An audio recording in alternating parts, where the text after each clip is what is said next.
Supriya is calling. Let's go. Hello viewers. ഇന്നത്തെ ദിവസം നമ്മൾ രംഗനത്തിട്ട എന്നുള്ള ഒരു ബേർഡ് സാങ്ച്വറിയിലാണ്. ഇന്നിവിടെ ഫുൾ സ്പെൻഡ് ചെയ്ത് ആദ്യം ഒരു ബോട്ട് റൈഡോട് കൂടി നമുക്ക് തുടങ്ങാം.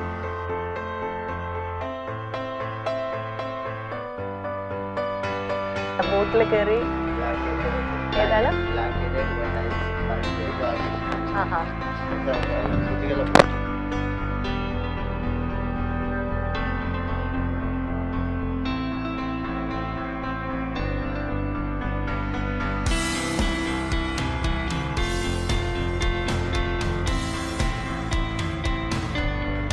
അവിടെ ഒരു ക്രോക്കഡൈൽ എടുക്കും.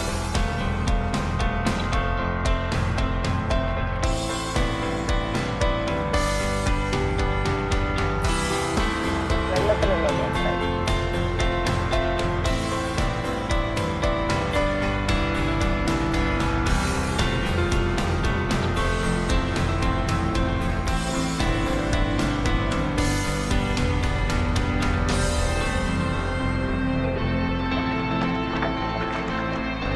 പക്ഷികളൊക്കെ കണ്ട് ഇപ്പോൾ ബോട്ട് യാത്രയുടെ അവസാന ഘട്ടത്തിലെത്തിയിട്ടുണ്ട്. മൈസൂർ വന്ന എനിക്കിത് ഭയങ്കര ഫാസിനേഷനാണ്. ഇവിടെ ഒന്ന് വന്ന് കണ്ടിട്ട് പോകുന്നത്. അതിപ്പോൾ പെർട്ടിക്കുലർലി ഈ മാസം നിറയെ ബേർഡ്സിനെ കാണാൻ പറ്റുന്ന സൗകര്യമുള്ളൊരു സമയമാണ്. ഏകദേശം ഒരു അരമണിക്കൂർ ബോട്ട് യാത്ര നമ്മൾ നടത്തിയിട്ടുണ്ട്. യാത്ര തുടരുക കേട്ടോ അടുത്ത സ്ഥലത്തേക്ക്. So let's go.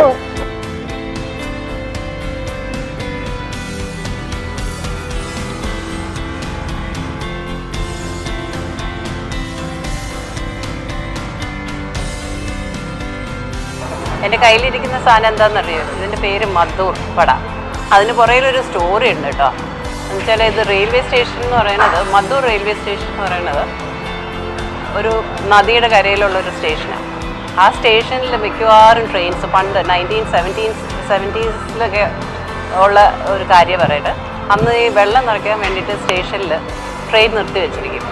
അപ്പോൾ ആ സ്ഥലത്ത് ഭക്ഷണം കൊടുക്കാൻ വേണ്ടിയിട്ട് ഒരാൾ തുടങ്ങിയ കടയാണ്. ആൾ കൂടിയപ്പോൾ പെട്ടെന്ന് ഒരു ദിവസം പുള്ളിക്ക് ഒരു സ്നാക്ക് ഉണ്ടാക്കുന്നായിരുന്നു. അങ്ങനെ ഉണ്ടാക്കിയ സ്നാക്ക് ഭയങ്കര ഹിറ്റായി. അതാണ് ഈ മാത്തൂർ വട. പല സ്ഥലത്തുനിന്ന് ആൾക്കാർ ഇത് വാങ്ങിച്ചുകൊണ്ട് പോകും.